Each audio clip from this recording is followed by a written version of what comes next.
Thank you. So, open to questions of our members. Chairperson, Brian Revilla, I believe you have quite a number of questions. Yes, thank you, Madam Chair. Naintindihan po natin ngayon na napakahirap po ng pinagdadaanan ng bawat Pilipino po sa bandang Middle East. And alam din po natin ngayon na hindi po madali ang trabaho ng ating mga MWO at ating mga kasama sa DFA sa mga certain areas na may conflict po. I would like to ask, ano po status ng ating mga MWOs at ilan po ang mga staff natin nandun? Kulang po ba ang manpower natin ngayon? Are there actions being taken para makater po ang mga pangangailangan ng ating mga kababayan doon? Yes, meron po tayong MWOs in all the countries that are affected, at least the 5 that I had mentioned. If you will add the Saudi Arabia, Jordan, and Lebanon, that's 8. Then we have MWOs present there. They are adequate. They have been adequately downloaded with the proper resources. As to people, they have an adequate number. However, we will always be the first to say that we can always augment. Kaya po, by way of example, the people that we have pre-positioned we have also instructions to come in. They're at the border. The DMW and the OWA teams have been authorized and are entering the countries. Pwede naman kasi land crossing po papasok, of course. We do this with proper coordination with the host country authorities and the DFA, of course. So, pwede naman, adequate naman po, kaya lang we are augmenting at the moment because one can always presume or assume that the worst could possibly happen, although it has not. But we are still adding on to our people, Mr. Chair. Thank you, Secretary. Ilan staff po ang MWO natin ngayon nandun sa mga affected areas? On average, there would be, if you're looking at UAE, like Dubai, there would be around 20 personnel. That's just for the DMW side. For the OWA side, there could be an additional few more. Yeah. So it could run up to around 30 plus personnel. If you're looking at Dubai, it's a little smaller, the numbers in a place like Jordan. The numbers in Jordan would be how many? 14 personnel in Jordan. So UAE would obviously have a bigger share of the personnel, Mr. Chair. And I understand there are at least 2.4 million Filipinos in the Middle East, and yet there are only that number of staff that are in our MWO offices. And sa ngayon po, may gera pa. Sana naman po makapagpadagdag pa po tayo ng mga empleyado po natin doon para makatulong po, makapagbigay assistance sa ating mga kababayan. And I would like to also ask, what is the status now of our Action Fund? I know madami po mga kababayan natin na kailangan ng tulong dyan. And paano pa ho pagka mas lumala pa ho yung sitwasyon dyan, mas marami pa ho tayong mga kailangan mai-repatriate po dito sa ating bansa. Kakayanin po ba ng current na pondo po naka-allot po sa ating Action Fund? And I also understand yung kina-admin PY po, yung sa ERF, magkano din po ngayon yung ERF po natin and magkano po ang inyong kailangan pa just in case na lumala pa po ang sitwasyon. Thank you, Madam Chair. Yung Action Fund po ay, again, it's been downloaded to the respective posts. We have 200 million that is awaiting downloading. It's in our hands. And from the DBM, about 800 million more that we're expecting. But thus far, the funds have been downloaded to the respective posts and they are adequate. And we are braced to download 200 million more to replenish. And as I said, still awaiting a download or a release from the DBM for 800 million. But these are all workable, Mr. Chair. We have a very strong coordinative relationship with the DBM. CUSEC Admin PY po, I think, also has some funds on her side. Yes, Honorable Chairpersons. For the ERF po, as I said earlier, we are at utilization rate of 18% as we speak. So that would bring us down to a balance of 1.4 billion. But we have been in constant coordination with the DBM, and the DBM has assured us of their support once we are able to reach a certain threshold, Honorable Chairpersons. We will notify them once we have reached a 30% mark and so on and so forth hanggang makuha po namin yung needed supplemental budget, Honorable Chairpersons. Thank you. It is very important na malaman ng ating mga kababayan na meron pong pondo ang ating gobyerno na nakahanda po para sa mga nangangailangan. And we understand also their situation there na may pangangamba talaga. Nagpapanik po yung iba dyan, and we've seen videos online. And it's really good to hear na meron po tayong allotted funds dyan, and sana po mabigay po ng tama sa ating mga kababayan. Another question is, paano pa ho yung mga iba nating kababayan na nagre-request ng repatriation, pero yung mga kanilang passports po ay nandun po sa kanilang mga employers? Ano po ang mga action po na ginagawa po natin dyan para sa mga OFWs natin na gusto po makauwi pero hindi po makauwi dahil hawak po ng mga employers na ng kanilang mga passports?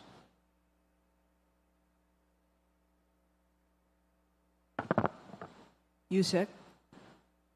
With the permission of the honorable chairs of both committees, ang ginagawa po ng MWO ay nakikipag-negotiate po directly sa employer kung maaari, hanggang maaari. Otherwise, through the Philippine Recruitment Agency as well as the foreign counterpart agencies. Bawal po ang withholding ng passport. That is why kung may mga tumatakbong distress workers at hinuhurub ng mga employer, ang depensa po natin, kapag may violations, kapag hinwithheld nila yung passport, contract violation yun, at pwede po i-waive, i-lift yung hurub. So yun po ang ginagawa natin action. Mr. Chair, if I may add, sanay naman po yung mga labor attaches natin to talk to the employers along those lines, and also the host government, because just about every country involved in this crisis has laws against non-withholding of passports. So we can coordinate with the employer and with the host government as well. Have we had any requests of repatriations from OFWs na hindi nila hawak yung kanilang passports sa mga employers? Meron din po, kaya we provide such an assistance sa mga OFWs. Although sa ngayon, mas karamihan yung mga semi-skilled or skilled na hawak nila yung passports nila. Some of them have expired passports, so we refer them to the DFA. But by and large, hindi ho masyado problema yung passports or travel documentation nila. Ang isang major hurdle that we're encountering is yung kapag meron silang cases. Yes. So may immigration record. That is why, again, we need to coordinate with the host country. Kuwait is one good example. We're well coordinated with the immigration authorities in Kuwait.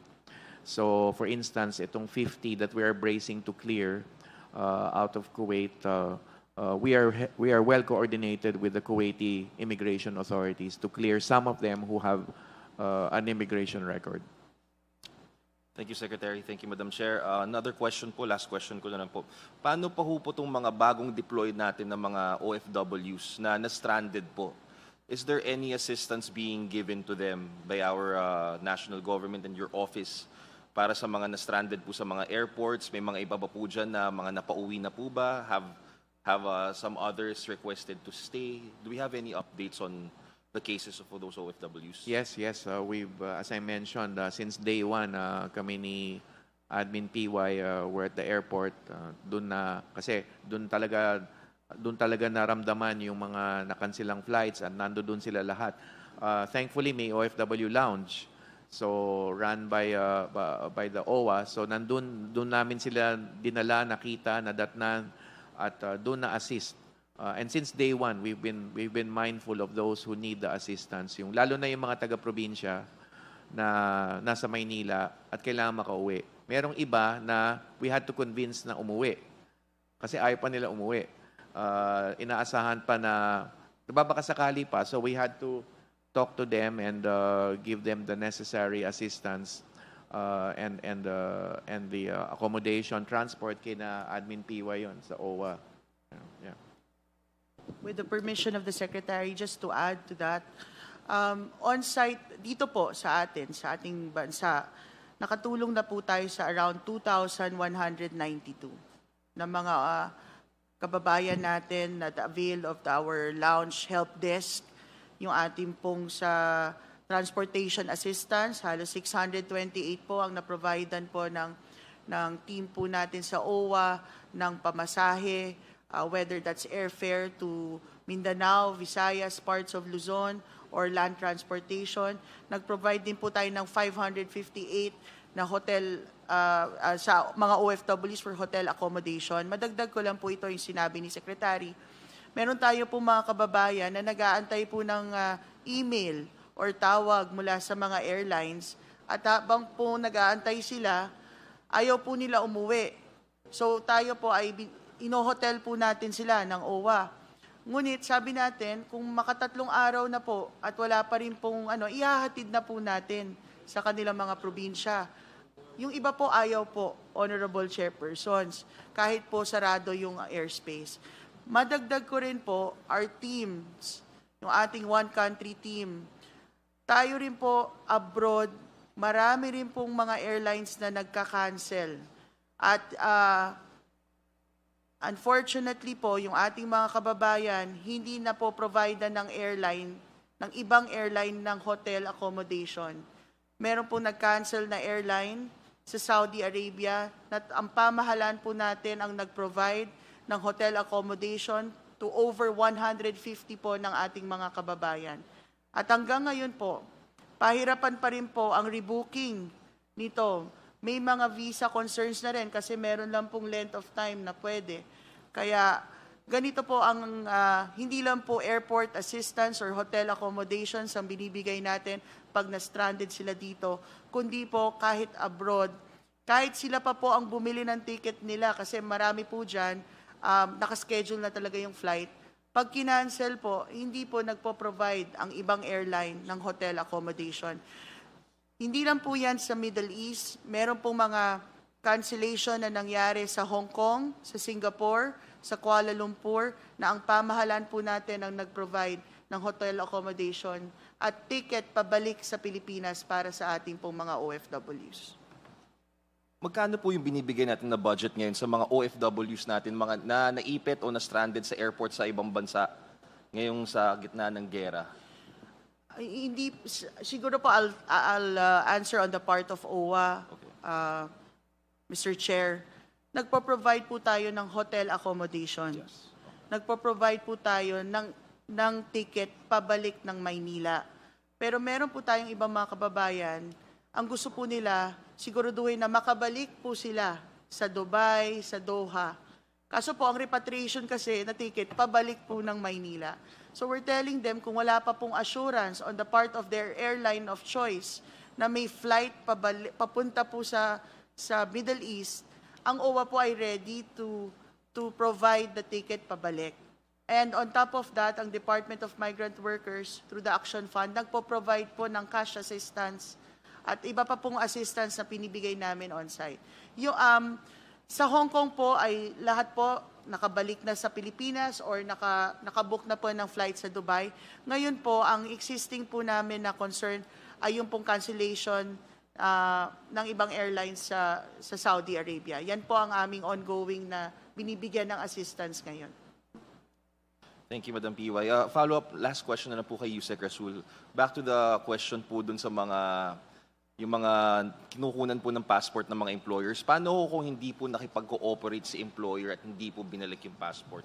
What are the actions taken with that? Yes, kung talagang ayaw ibigay o nawawala yung passport, hindi ibig sabihin hindi na po makakauwi ang Pilipino. Nag-request tayo sa embassy or consulate ng travel document or tinatawag na certificate of identity. Yun po ay parang passport rin yun. Pag na-issue ng ating consul, Pagdating sa Pilipinas, tinatanggap po sila sa immigration kasi yun ang nag-proof ng kanilang nationality or identity. So, yun po ang last resort natin sa mga stranded o ayaw ibigay ng employer o nawawala yung passport, makakauwi pa rin po sila, matutulungan po sila makakauwi.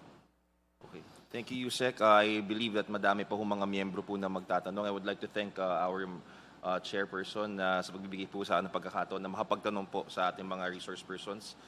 So, ma'am, maraming salamat po. Thank you. Thank you sa ating mga Thank you. resource persons. Thank you, Chair Brian. Deputy Speaker Mendoza, you have questions? Thank you, Chairs. May buntag. Most especially to our resource persons and of course, Secretary Kakdak. So far, so good yung response niyo. So much so that yung Secretary Kakdak will be having his birthday somewhere in Dubai, sir. Secretary. So he's working hard. He's working hard. Just like to emphasize that. Okay, 2.4 million Filipinos. That's the size of a small country. I've been a chair of this committee a long time ago, 10 years, and I've heard about that. I'd like to hear later on, mamaya, I'm just going to go back to that, more concrete steps. How are we going to bring home? Hindi naman sana 2.4, you know naman, hindi naman 2.4. Most of them don't want to come home, di ba? I remember it right. They will say, why should I go home? Gutom kami doon. In the first place, that's why they're there. Walang trabaho sa Pilipinas. That has always been an advocacy of the TUCP. In the first place, that's why they're there. They'd rather wait it out than come home. Ang mga importante lang, let's go first muna sa Mr. Secretary, yung sa seafarers, because we have the part of TUCP's affiliate is a member of the Association of Philippine Seafarers Union, APSU. Alam naman natin, number one ang industriya, ang seafarers sa Pilipinas, tayo. I have a question here where we have a member or a seafarer that went missing when a missile struck in the Strait of Hormuz. Anong concrete actions were undertaken by the government to locate the missing seafarers and etc.? Please answer.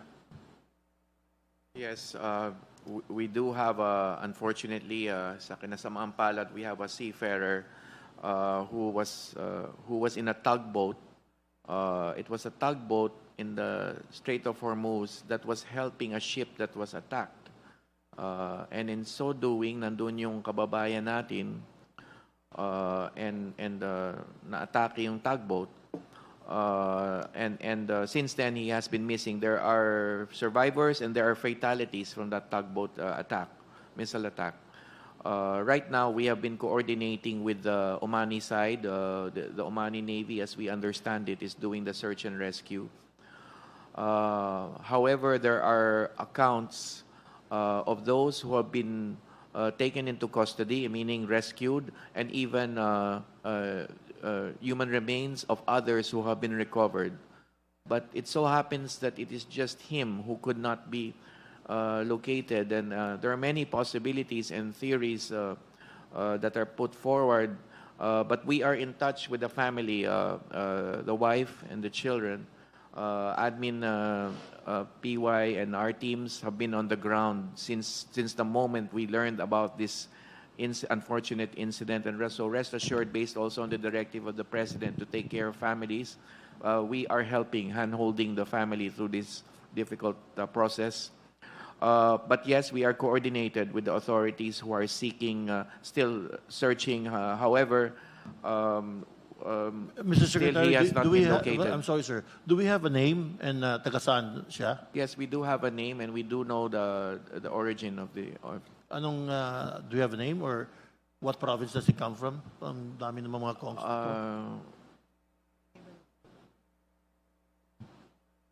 We could Anyway, disclose the name, Mr. Chair, Madam Chair, Yeah, but perhaps we will get it later. Yes, Yes, sir. I think we are also looking at the family. So, but we can provide the name, of course. I highlighted that, sir, because of the broader maritime worker safety concern on high-risk areas, di ba?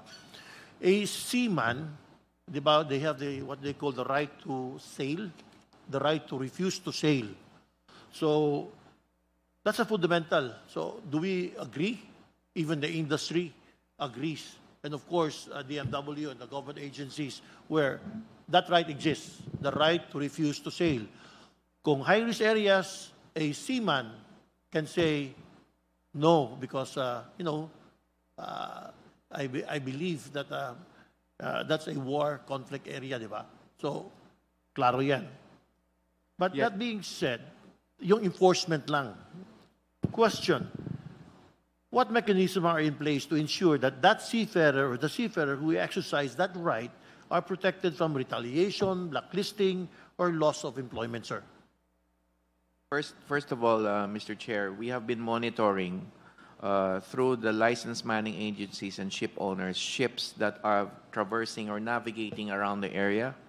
Hindi po kailangan mismo doon sa Strait of Hormuz or Persian Gulf or Gulf of Oman, but in the surrounding areas, Arabian Sea and even approaching the Arabian Sea coming from the Indian Ocean in the area of the Gulf of Aden. And we have monitored 330 ships with 6,083 seafarers marked safe. So this is an ongoing monitoring that we are adopting. And precisely one of the things we are monitoring and asking is if the seafarers will be taken to these areas, they should be given that particular right to refuse. And we do have particular regulations or issuances. There are forms actually for that the seafarer fills out to exercise the right to refuse. At kung natatakot yung seafarer na isulat, may hotlines pa nga. He can do so verbally to exercise the right to refuse. At kami na po ang kakausap sa ship owner at sa manning agency. So meron po, and we issued guidelines recently, a few days ago, na declaring that particular part of the world, the Persian Gulf, Strait of Hormuz, and Gulf Oman as warlike operations areas. Therefore, the right to refuse sailing applies, which means once nag-refuse ang tripulante, entitled siya to 2 months salary and free repatriation with no blacklisting. So definitely blacklisting is an offense under the DMW guidelines. And there are appropriate penalties, Mr. Chair, for an agency or ship owner that blacklists a seafarer who exercised the right to refuse sailing. Very reassuring, Mr. Secretary. If ever may problema ang mga membro namin, please help us. That being said, how are ship owners and manning agencies being held accountable to ensuring safe routing and adequate protection for Filipino crew members? Although nasagot mo yan, can you just add a little? As I mentioned, we have been monitoring and making sure, yun lang act of monitoring namin is paramdam na namin yan, na binabantayan namin kayo, siguraduhin ninyo na up to standard and protection. The good news, of course, is seafarers' terms and conditions of employment, conditions on board are held to an international standard. There are at least two major international conventions that apply and are observed by all ship owners in the world. So we hold them to that high standard, naka-align din ng DMW regulations doon. And of course, this August body passed the Magna Carta for seafarers. So talagang nandun na yung standard. So all it takes for us is to remind, to implement, to monitor, to punish any manning agency that violates these particular standards. Thank you, sir. The last thing that you will need is Filipino seafarers coming home in coffins, di ba? That would be a nightmare. That being said, the right to refuse to sail, I'll now go to a different batch of members sa TUCP. Di ba, I mentioned it kanina. The right to refuse to fly, now in the airline industry. You've mentioned while I was looking at the PAL is not flying to Dubai for those reasons. It's going to resume on March 12th, right? So, I think it was DFA who I know. gave So that. it has to be the OTR, DFA. Because yung presidente namin, si Presidente Alex of the Cebu Pacific cabin crew, one wing, there are about 2,000 of them. They're now visibly medyo stressed. Of course, they will do their duties as a cabin crew. The right to refuse to sail dapat also applies also to those who fly, di ba? The right to refuse to fly in conflict areas. So is there a policy in that particular aspect, just like the seafarers? Kikawawa din eh. I was talking to our president, sabi niya, problema talaga nasa stress na ang mga membro nila because they're so much afraid to fly on those areas lang. That is why probably PAL is set to resume March 12 pa, di ba? I saw it there eh. March 12, I took note of that. So, do airline workers have the right to refuse assignments that involve flying over high-risk or conflict-prone areas? What policies or safeguards exist to ensure pilots, cabin crew, if given to cabin crew, of course, also to pilots and other aviation personnel, are not compelled to operate in a potentially dangerous conditions? Walang DOTR dito eh. Ba't baka DFA? Hindi naman DMW yan, di ba? It What could would be in you- our please area, help us. Mr. Chair, because flight attendants who go international are OFWs. They get a special clearance from us, and their contracts are presented. In general, a worker may, of course, refuse any type of work that he or she refuses to undertake. That's the principle of involuntary servitude. So I would think, yes, a flight attendant or any airline worker may refuse, and the law would be on his or her side if he or she does not want to fly. Mr. Chair, it is a time-honored labor law, legal labor law tradition, should I say? So for us. We of course have open lines of communication with the airlines, with foreign employers, so we could very well discuss this with them.